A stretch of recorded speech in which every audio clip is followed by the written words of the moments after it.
Dr. Watson, would you kindly close the door behind you so that we can limit the price of your carelessness to merely hours of work rather than days? My apologies, Mr. Holmes. I found myself rather taken aback. I saw tidier houses in war-torn Afghanistan. Are those my surgical needles? I ran out of tacks and the matter required immediate attention. Was that my supper? Plainly not, for I was the one who ate it. I set it aside for this evening. And for that I am grateful. Is that my bed? Watson, since you've proven yourself a master of observation, might I ask you to apply your skills to a more pertinent question? Namely, the whereabouts of today's newspapers. They are the key to everything. The newsboy is usually reliable. Medically speaking, I often find that the key to everything is good sleep. In a bed. Your papers are here, on the table. Let us see what the postman brought today.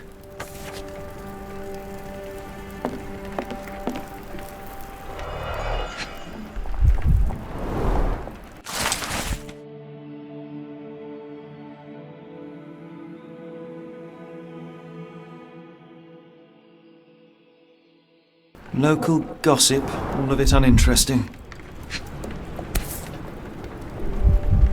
Your order from Barnes' bookshop has arrived, Doctor. Barnes insists on delivering the books to our door, even though we could easily walk to his shop. That's good service. Another letter from Werner. I never reply, but they keep coming.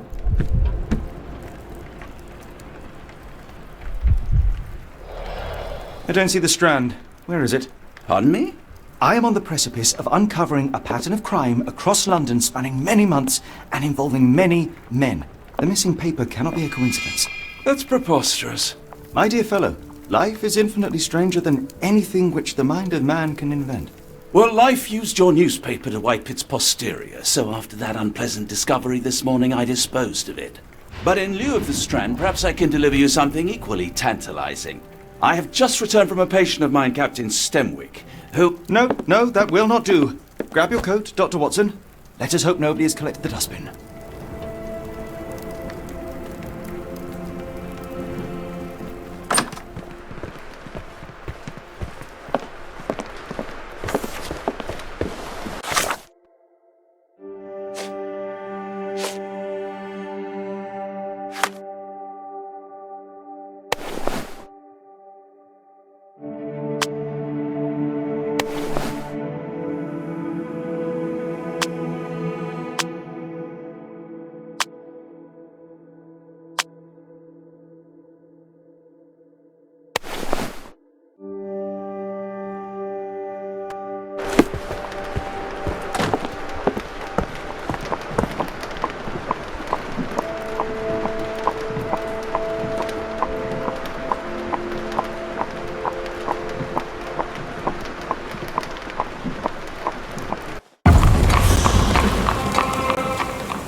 You were mistaken, Dr. Watson. The paper was indeed dirtied, but not how you implied. It's potting soil.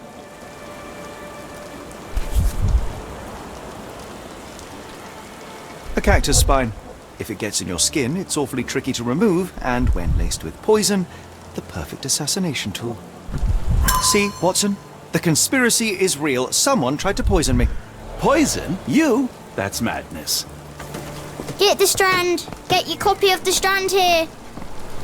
Sorry, Mr. Holmes. I just sold my last paper. Blast. Then why are you still here? Boss pays by the hour. No sense in returning early. Any breaking news today? The dog accident. It's the talk of the town. Yes. Besides the tripe on the front page, anything about burglaries? I'm not sure, sir. You're a bright child. I presume you see everything that goes on around here? Nothing gets past me, mister. Then tell me, did you notice anyone suspicious at my door this morning? Like the man with your newspaper? Precisely. What do you know? I know the value of a shilling. Dr. Watson. Cool, now I can take the day off. Did you see what he was up to? Nah, not really. I saw him approaching your house, but I had a customer. Then there's a loud bang. I ducked down. Not because I was scared, because I wasn't. I had to protect the merchandise. And all I could see was him kneeling at your door. Can you describe the man you saw? He was carrying a lot of books. Up to his chin they were. Never heard of a well-read assassin. Looks can deceive. Hence the appeal of disguises. Which way did he go? Not sure. I was distracted by customers. Sorry. All right. You earned your shilling. That'll be all. Thanks, Mr. Holmes. Maybe I could be your eyes and ears, if you have more shillings.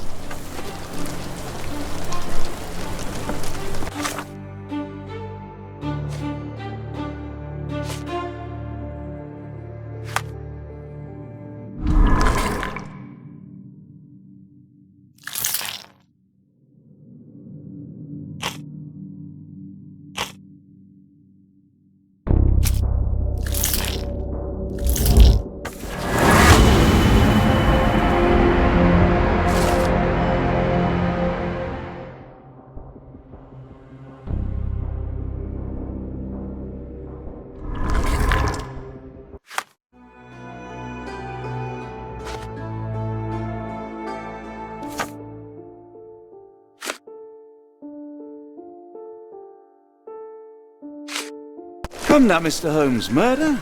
Yes, Barnes has his Get the quirks, but he Strand. also has Get his your copy screw- of the Strand here. Not every pawn knows it's part of a game.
Mr. Barnes, a word.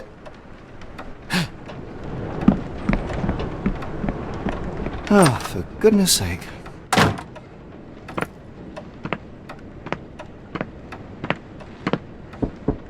Who goes there? Sherlock Holmes. Now will you please? Mr. Holmes. Golly, I did not see you come in. Would you care to answer some questions for me? Well, I wish I could, but I am deep in the weeds with work. How about we reschedule in a month or two? Come now, Mr. Barnes. It will only take a moment. Really deep in the weeds with important things. Well, help yourself to any book, just take it and pay later. I trust you, Mr. Holmes. Barnes doesn't seem like himself. Why is he acting this way? You're asking the right questions, Doctor. Let's find a way to cope. So, Barnes has a dog now. Who's a good boy? The ladder is broken, recently, judging by the freshness of the wood.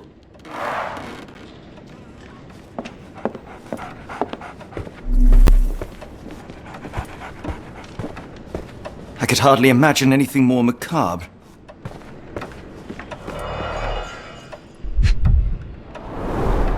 Basics of cryptoanalysis, cryptography in Egypt.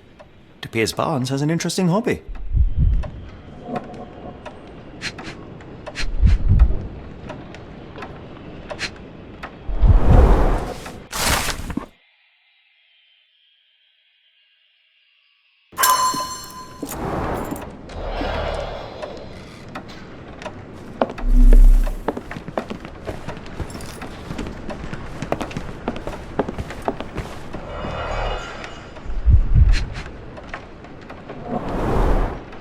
language of Mycroft's secret agents, it's a sign.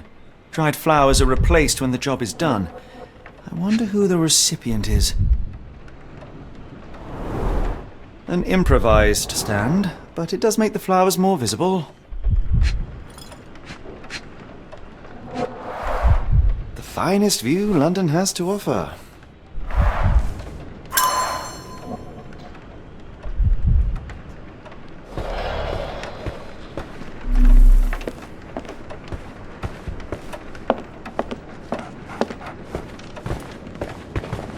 Apologies, but I can't hear you. Please come back later.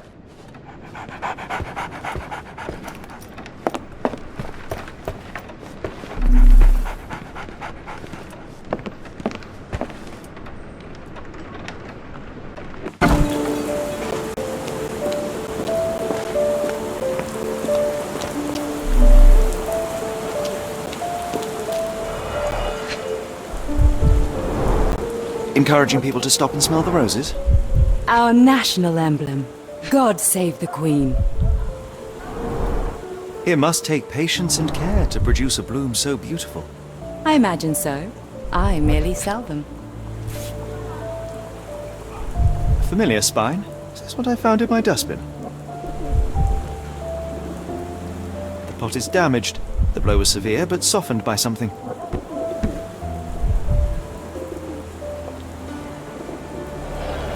Anything tickle your fancy, Mr. Holmes?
Mrs. Fleming, you look particularly lovely today.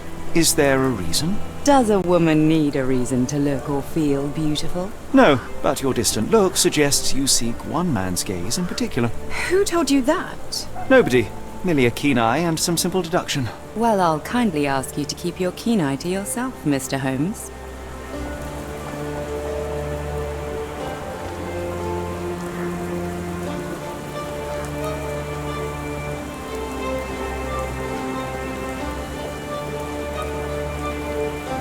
One of these things is not like the other. Come again? The cactus.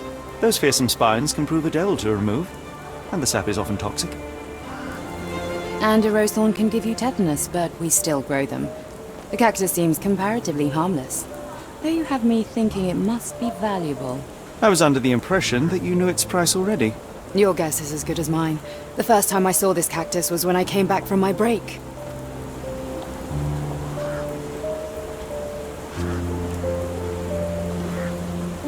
Are you sure you're asking the right person? I'm just a flower seller. What do you make of the flowers in Barnes' shop window? Well, they could use a bit of water. Do they mean anything to you? Mean anything how? I'm not sure I follow, Mr. Holmes. Why do you think they're there? Are you suggesting the flowers are for me? It seems likely, does it not? Oh, I hope you're right. I'm afraid I can't help with that, Mr. Holmes.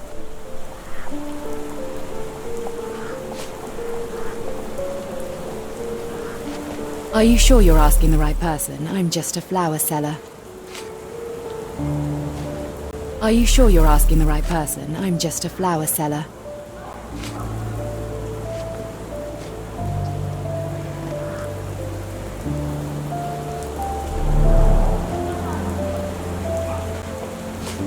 Are you sure you're asking the right person? I'm just a flower seller.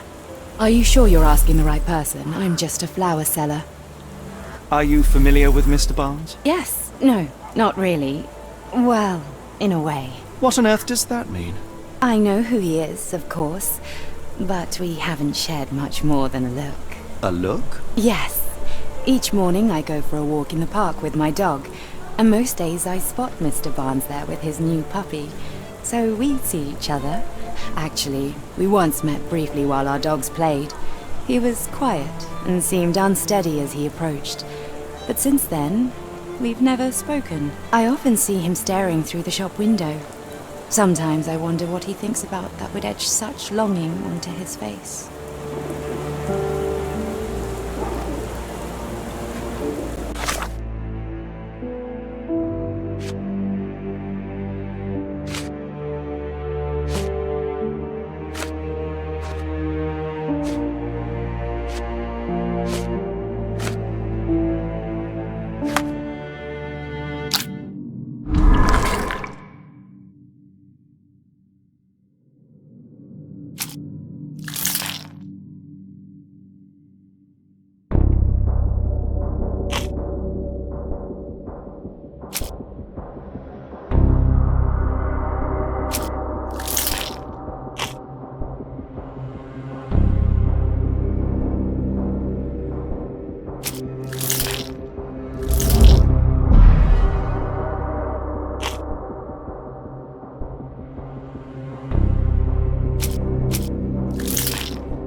I think perhaps I have been chasing shadows. Do not despair, Mr. Holmes. Even the best of us make mistakes. We better tell Mr. Barnes what we've learned.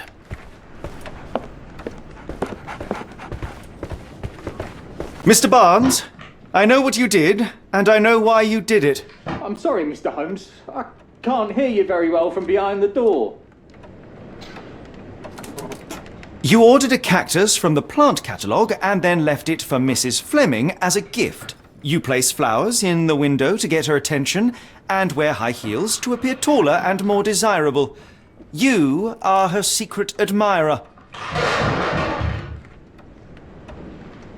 I couldn't read this morning's edition of The Strand because it was covered in soil and spines. I know you dropped a cactus on it and then fled. Barnes, it's Dr. Watson.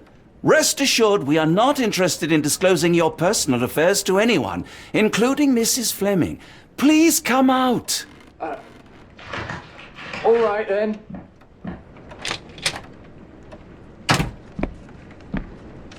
So, you know what happened then? I was on my way back from the post office, having picked up the cactus and some books. It was quite an awkward package, heavy too, and when I got to your door, I dropped the cactus and your paper. Forgive me. I needed that paper to prove a theory and prevent a crime. Your actions were rather disruptive.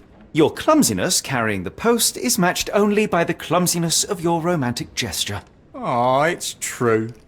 I am useless with this sort of thing. I'm not even sure if Mrs. Fleming noticed. As in most things in life, truth is the answer. Cease with the abstruse signals and anonymous gifts, and simply talk to the woman. What is the worst that can happen? She rejects you, and you are freed from this endless purgatory. That... Yes, you are correct, of course. I do have a slight tendency to overthink things. Thank you. So at last, we return to the matter of the paper. I'm investigating a string of burglaries. Did you perhaps read of any before the edition was spoiled? I don't recall, but you're welcome to read our copy for yourself. You had an issue of The Strand here all along? Well, naturally. I am a bookseller. I have a subscription to every magazine and newspaper in London.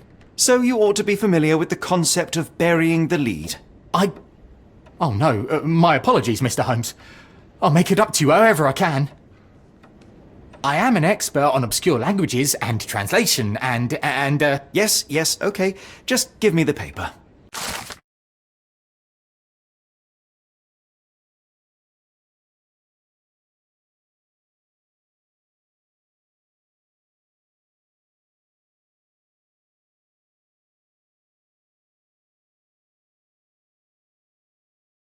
Come, Dr. Watson. Let us put this matter behind us. Farewell, Mr. Barnes. I hope to hear good news about you and Mrs. Fleming.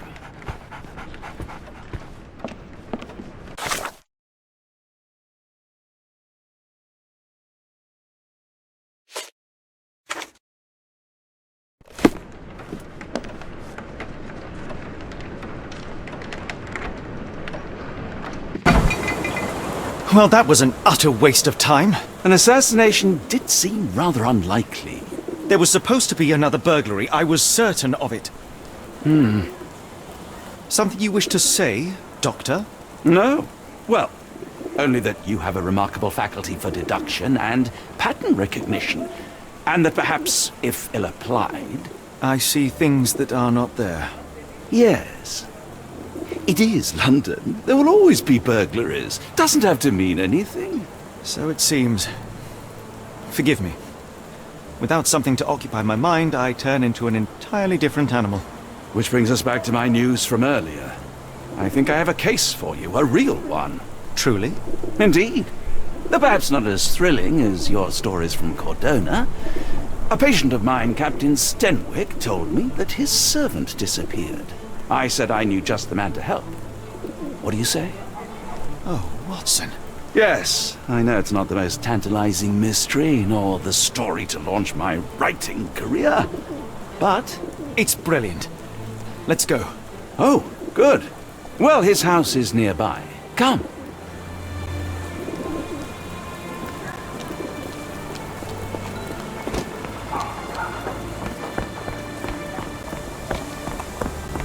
Not much further now.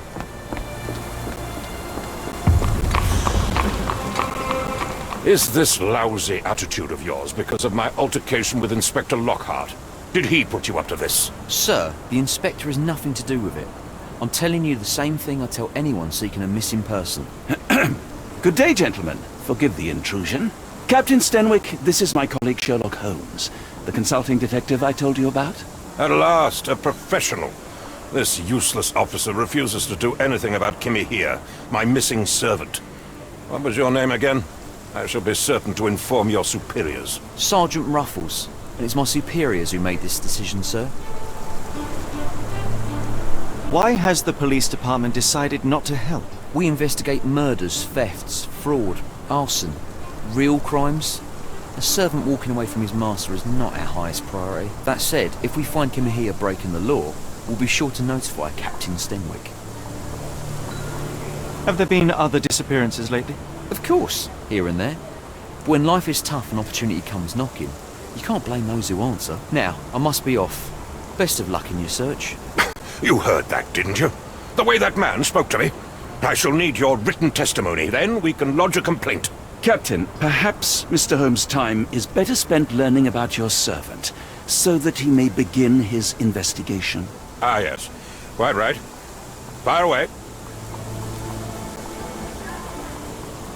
Tell me about Kimahia. He's foreign. A Maori. All the way from New Zealand. Biggest man you've ever seen, and as strong as two. Dark hair and fearsome tattoos. He doesn't speak a whit of English, never bothered to learn. But I made do with pointing. I invested a lot of money in him, so he must be found. When did you last see your servant? Kimmy here normally brings me the morning papers, but yesterday I had to get them myself. He must have escaped the night before yesterday. May I see your servant's bedroom? His shack is in the garden. You can't miss it. Did you search the room? Of course, but only to check he wasn't lying dead inside. Everything seemed normal at a glance. Is there any reason Kimahia may have left? I should think not. He had all he could have wanted. Gainful employment, new clothes, and all the cabbage he could eat. I take it this is the first time Kimahia has vanished? Undoubtedly. The man seemed terrified of the city. I think it was all the noise. He never left this estate. Should he cause any damage, I will bear the responsibility, for it was I who rescued him from savagery and brought him here to England in the first place. Did Kimmer here make off with anything of value? Heavens, no. I would have mentioned it to Sergeant Ruffles. Still, he must have fled with some money on his person. No. I kept his wages in my safe. For security. All right, Captain. I think I have enough to get started. We shall first take a look around the mansion. Go ahead. I'll be here, mentally drafting my complaint.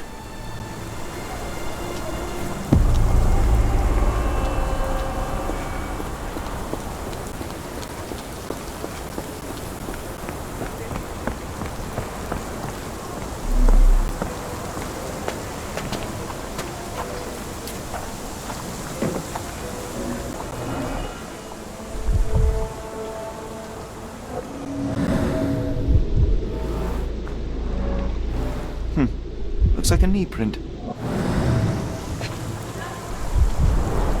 A shoe print, roughly size 11, with a worn-out sole. These are a workman's boots. Chewing tobacco. Someone knelt here. The amount of chewing tobacco suggests they were waiting a while. Amazing, Mr. Holmes. To read the ground like an open book.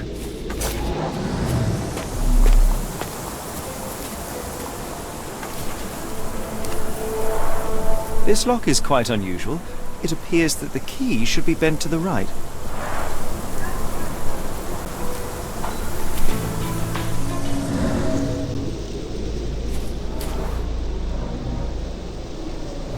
Who could have left these tracks? They seem fresh.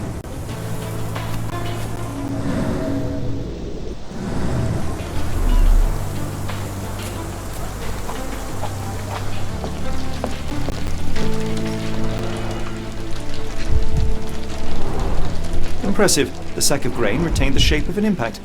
Someone hit their head here.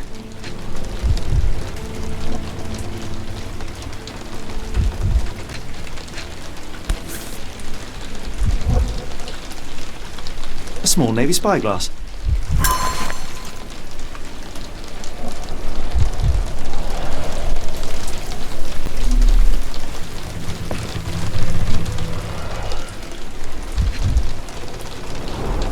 A scrap of Hessian.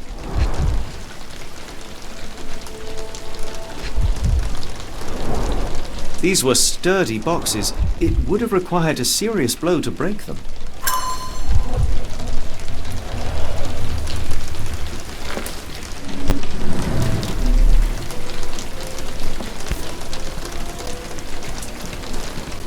A Maori nose flute. Ngurus, they're called.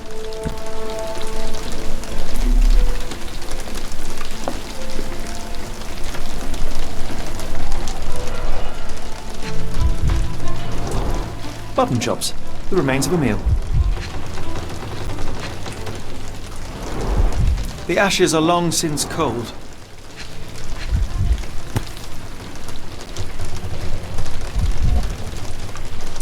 A heavy chemical odour. Lend me your nose, Doctor. I'll never forget that smell after my time in Afghanistan. That's an opioid, Mr. Holmes, a narcotic. No air coming through it. Is this a Taniwha, a Maori water spirit, or something else? Either way, it's giving me chills.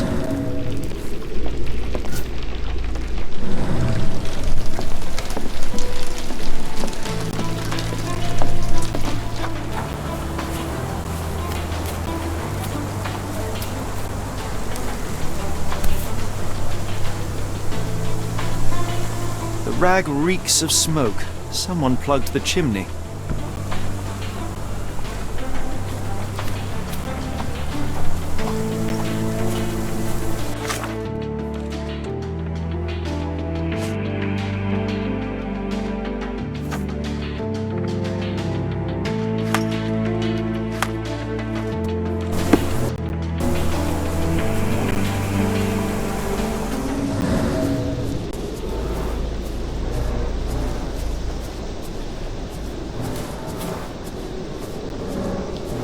Someone moved a cart to this spot and then took it elsewhere. Can't see it anywhere in the garden.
The door to your garden has an interesting lock. Yes, I have uncommon locks on every door of my mansion.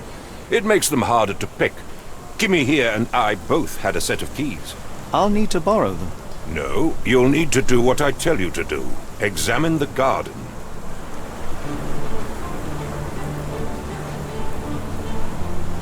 I thought you were meant to be intelligent. Where on earth are you going with this? I thought you were meant to be intelligent. Is this spyglass familiar? I don't recognize it. Could it be Kimahir's, perhaps? I doubt it. I never saw him with it, nor could I suggest how he might have come by it. Are you joking? Why would I know this? Has Kimahir ever indulged in tobacco? No, the man doesn't even drink. Are you certain? I found chewing tobacco in the garden.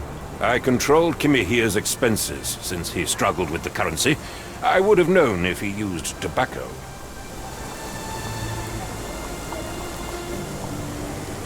Do you happen to know Kimahir's shoe size? I wouldn't have the foggiest, but I'm sure it was enormous.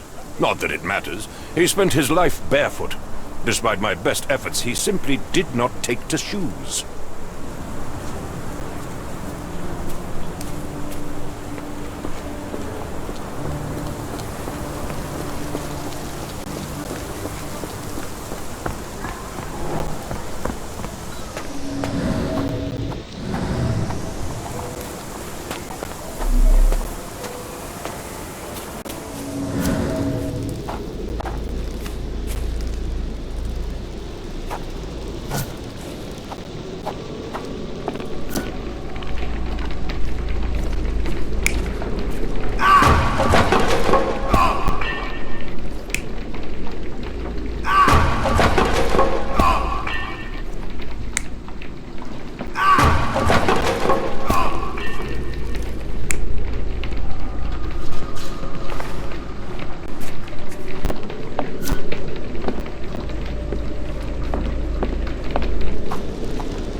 Why are you still here?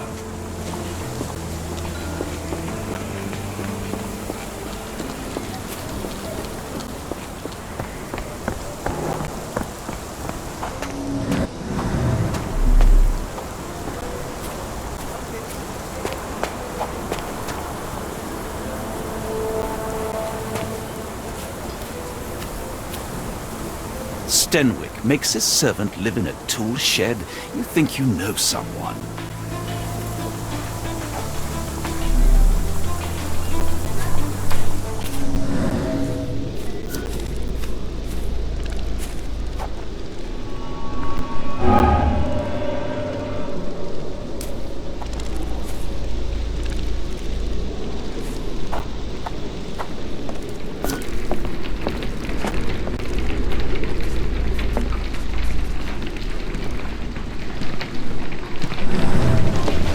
Clothes made of Hessian.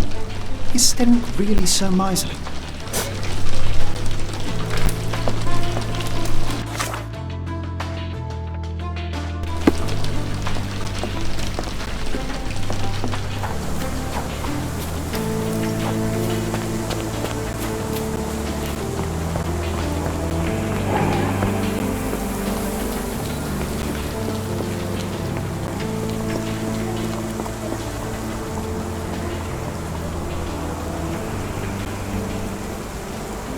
I came across a pile of Hessian clothes in the shack. Are they Kimahir's? Yes. I had to give him something to clothe himself. He seemed unfazed by his bare skin, but I found it distracting.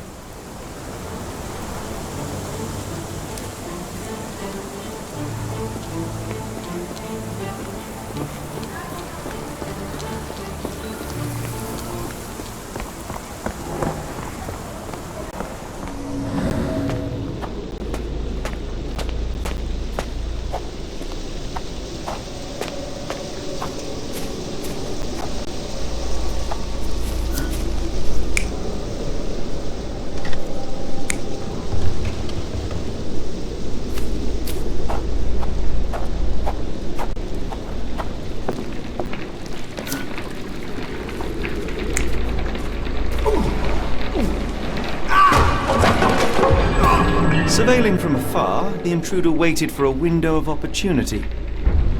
When Kimahir went to sleep, the man crept up to the shack and slipped narcotics down the chimney pipe, then blocked it with a cloth. Kimahir inhaled the sedative and fell into a deep sleep. The intruder tried to move him, but the man was heavier than expected. The intruder fell on the sack and dropped his spyglass. In order to transport the servant, he had to use the cart. The final challenge was opening the garden door. Luckily for our intruder, Kimahir had the key in his shack.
You'd best have found something by now, gentlemen.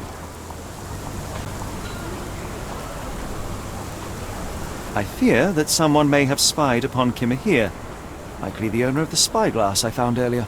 It appears they were watching for some time, as there was an impressive amount of chewing tobacco on the ground. And your point? I found the residue of narcotics in Kimahir's brazier. There are several explanations, perhaps your servant's recreational interest, or an attempt at poisoning. Cut to the chase, Mr. Holmes. You said that you checked the shack earlier. Did you notice the cart tracks near it? Now, one ought to expect a servant to make regular use of such a thing. Indeed, I would have overlooked the detail were it not for the cart's absence. If, as you say, Kimahir never leaves your estate, then where did it go? I expect answers from you, Mr. Holmes, not questions. I won't keep you in suspense any longer, Captain. Kimahir was abducted by the owner of the spyglass. When your servant fell asleep, he slipped a narcotic into Kimahir's brazier to make him sleep even more soundly. In order to carry a man as large as Kimahir, the intruder stole the cart and rolled him right out of your garden. Now, hold on. All this simply to tell me what I already know? Why haven't you found him yet? I only arrived a moment ago. It is, frankly, incredible that I have already deduced so much. Every second you dawdle here, waiting for me to stroke your ego, is another second wasted. I'm not interested in the how, the why, or the who. I am only interested in recovering my investment. Spare me the claptrap, boy, and go and fetch my servant. Truly, there is no better evidence of a man's nature than the way he treats those who help him.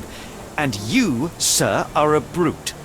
The cruelty of your ignorance about the Maori people, your selfish attitude to a man's kidnapping. The point is, Captain, we're telling you this for a reason.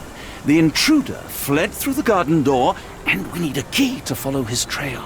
Well, then you should have led with that. Here you go. I hope you'll return soon with good news. And in the meantime, please teach your companion the art of brevity.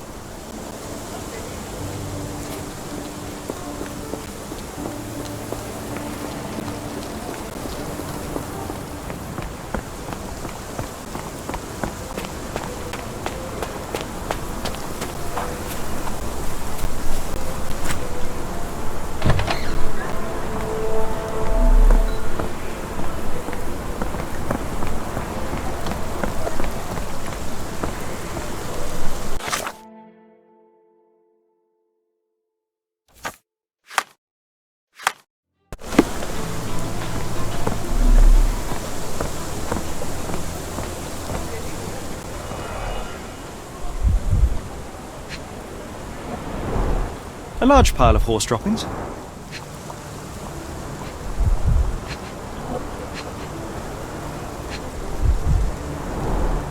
Many cigarette butts. Someone stood here for hours. There was a cab waiting here. Our abductor slipped in and then off into the night.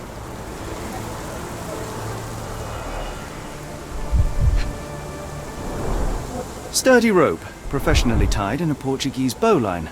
This knot is often used by sailors to create a bosun's chair.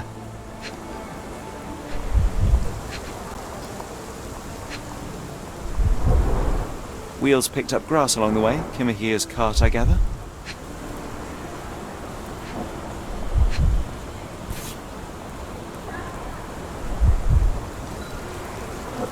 Roy Soulsby. Could that be the name of our man? A strange substance. I have my suspicions based on the colour and consistency, but would you care to hazard a guess, Doctor? Well, it's odorless, but from the way it absorbs water, I'd say saltpeter. Then we're in agreement. Well done.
The Strand proved not so useless after all.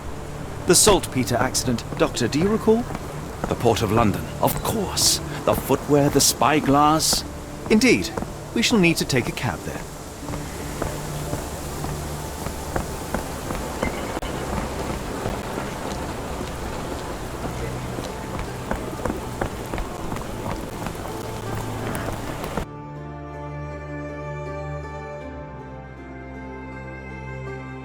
Where to, Gov? The Port of London, please. I will show you where to stop.